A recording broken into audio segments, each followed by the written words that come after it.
महाकवि लक्ष्मीप्रसाद देवकोटा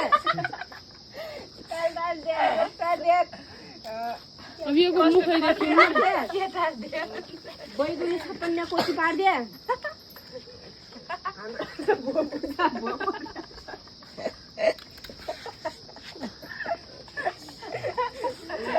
भो परिवेश्वरी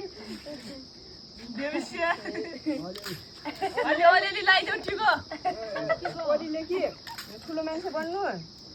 म त बनि के आगे पालना गर्नु मैले अब मलाई बस तँलाई त बसिङ नै लाइदिनु बस जिन्दगीमा पहिला मलाई बसिन लाइदिनु पर्छ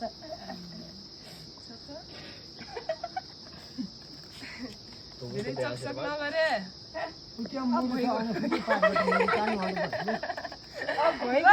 धेरै चकचक नगरे दक्षिणा सिधै एउटा घर गिफ्ट दिने भए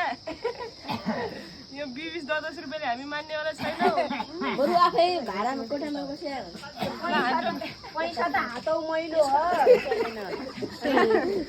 पैसा त हातौ मैलो हो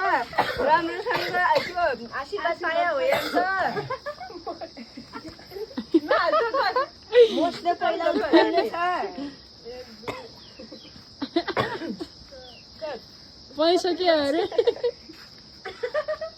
पैसा पैसा पैसा त हातौ मैलो हो सन्तुष्टि रहन सिक्या परिले चाहिँ ठुलो मान्छे बन्यो